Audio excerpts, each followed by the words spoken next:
Hi everyone, welcome to sweet stories by Vidhu.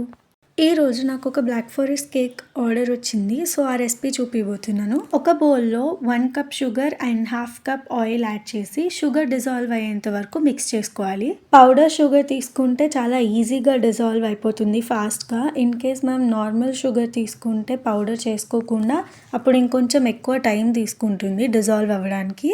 Mix చేసుకున్నాక ఇప్పుడు milk add చేయాలి. 1 cup of milk. ఇప్పుడు ఈ 3 ఇంగ్రీడియంట్స్ ని మిక్స్ చేసుకోవాలి. నేను 1 teaspoon vanilla essence add చేస్తున్నాను. చాక్లెట్ రెసిపీ కాబట్టి ఇఫ్ యూ వాంట్ మనం చాక్లెట్ ఎసెన్స్ కూడా యాడ్ చేసుకోవచ్చు. ఇప్పుడు ఇంకొక బౌల్ లో సీవ్ చేసుకోవాలి డ్రై ఇంగ్రీడియంట్స్ అన్ని. 2 cups maida, half cup cocoa powder, 2 teaspoons baking powder and 1/4 teaspoon baking soda. ఈ డ్రై ఇంగ్రీడియంట్స్ అన్నిటిని సీవ్ చేసుకొని ఇప్పుడు ఒకసారి మిక్స్ చేసుకోవాలి అన్ని ఇంగ్రీడియంట్స్ కలిసేలాగా. ఇప్పుడు మన లిక్విడ్ ఇంగ్రీడియంట్స్ లో ఈ డ్రై ఇంగ్రీడియంట్స్ ని బ్యాచెస్ కింద యాడ్ చేసుకోవాలి. ఇలా బ్యాచెస్ లా వేసుకోవడం వల్ల లంప్స్ ఉండవు and cut and fold method లో మనం దీన్ని మిక్స్ చేసుకోవాలి. ఇప్పుడు నెక్స్ట్ బ్యాచ్ డ్రై ఇంగ్రీడియంట్స్ ని మళ్ళీ దీంట్లో యాడ్ చేసుకుని same cut and fold method లో మిక్స్ చేసుకోవాలి. సో బ్యాటర్ లో లంప్స్ ఏవి ఉండకుండా మిక్స్ చేసుకోవాలి. అండ్ ఇది లాస్ట్ బ్యాచ్ యాడ్ చేస్తున్నాను.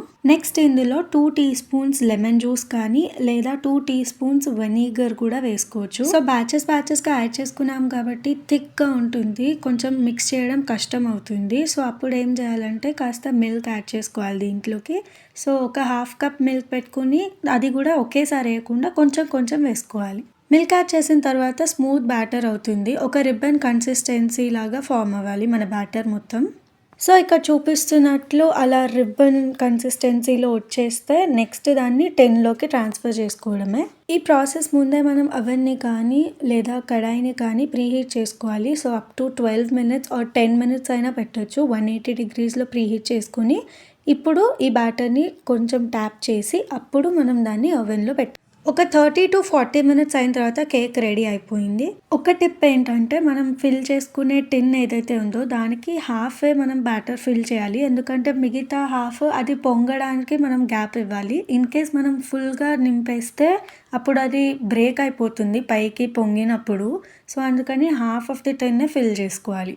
దెన్ ఈ కేక్ని మనం 3 లేయర్స్గా కట్ చేసుకోవాలి. అండ్ ఏదైతే మనకి డోమ్ షేప్లో పైన పొంగుతుందో దాన్ని మనం కట్ చేసుకుని సెకండ్ లేయర్లో పెట్టుకోవాలి. తర్వాత షుగర్ సిరప్తో ఫస్ట్ లేయర్ని అంటే బాటమ్ లేయర్ని నేను సోక్ చేసుకొని విప్పింగ్ క్రీమ్ని పెడుతున్నాను. విప్పింగ్ క్రీమ్లో స్టిఫ్ పీక్స్ ఎలా రావాలి, విప్పింగ్ క్రీమ్ని ఎంతసేపు బీట్ చేసుకోవాలి, ఈ డీటెయిల్స్ అన్నీ నేను ఆల్రెడీ ఒక వీడియో చేశాను. రెడ్ వెల్వెట్ కేక్లోనే చూపించాను అనమాట.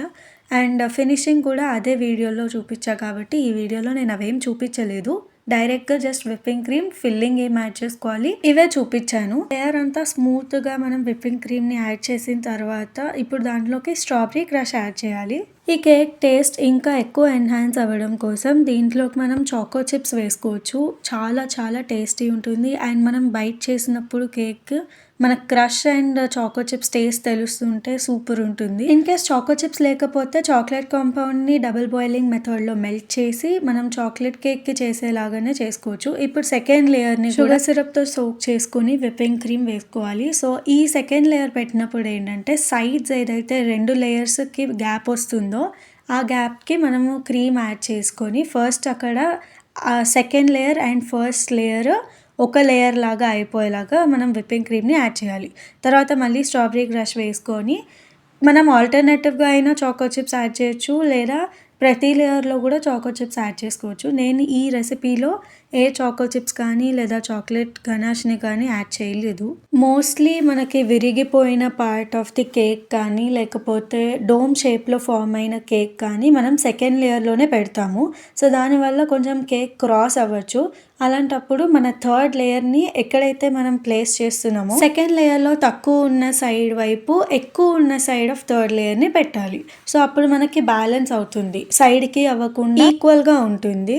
ఇప్పుడు ఇది లాస్ట్ లేయర్ కదా, దీన్ని క్రమ్ కోటింగ్ అంటారు. మోస్ట్లీ చాక్లెట్ కేక్స్కే క్రమ్స్ ఎక్కువ వస్తాయి మిగతా రెసిపీస్ కన్నా. సో ఈ కేక్లో ఏంటంటే క్రమ్స్ నాకు ఎక్కువ వచ్చాయి అండ్ అలా వస్తేనే మనం కరెక్ట్గా చేసినట్లు.